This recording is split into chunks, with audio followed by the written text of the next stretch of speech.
துணிக்கு ரொம்ப நல்லா இருக்கும்.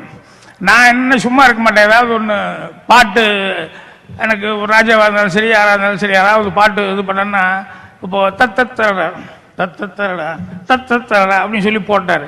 அப்புறம் அவரே சொல்லுவார் என்னென்னா இந்த மாதிரி வந்து இல்லை இது கஷ்டம், ஏன்னா டியூன் போடுறது இது வந்து கவிஞரெல்லாம் எழுதுறது கஷ்டம், அதனால் வந்து இது வேண்டாம் வேற போடணும். நான் சொன்னேன் அது அவங்க தொழிலுங்க, அது அவங்க பார்த்துக்கிட்டோம், டியூன் நல்லா இருக்குன்னா நீங்கள் போட வேண்டியதானே நீங்கள் போடுங்க, அப்புறம் கவிஞருக்கு பாட அவங்க மண்டை உடைச்சிக்கிட்டோம் அப்படின்னு. அப்போ நான் சும்மா இருக்க மாட்டாமல் அவர் உடனே டியூன் டெவலப் பண்ணும்போது இது கரெக்டாக இருக்கா மீட்டருக்கு பாருங்கன்னு சிட்டுக்குருவி கற்றுத்தது வேட்டக்குருவி வைக்கப்படுதுன்னு சொல்லி எழுதி கொடுத்தேன். நல்லா இருக்க அப்படிம்பாரு.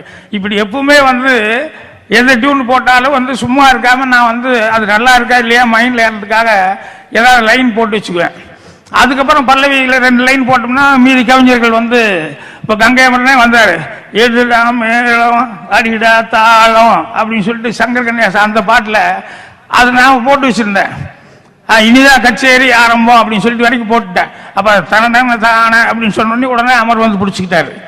அதான் பாடுற பாட்டுக்கு அதில் போட்டு போட்டா தாண்டா உருப்படு நாடு அப்படி இப்படின்னு சொல்லி டக்குன்னு கன்டினியூ பண்ணி முடிச்சிட்டாரு. அப்புறம் சட்டத்துக்கு போகலான்னு அந்த மாதிரி தான் வாலி சார் வந்தோடனே பல்லவி ஏதாவது இருக்கா 2 லைன் ஏதாவது 2 லைன் இருக்குன்னா அப்புறம் உடனே கண்டினியூ பண்ணிடுவார்.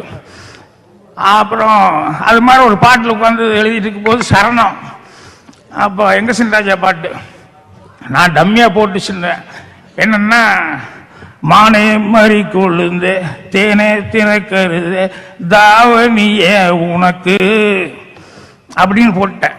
அப்புறம் மீதியெல்லாம் அப்புறம் எழுதிக்கலாம், அண்ணன் வந்துடுவார், வாலி சார் வந்ததுக்கப்புறம் எழுதிக்கலாம்.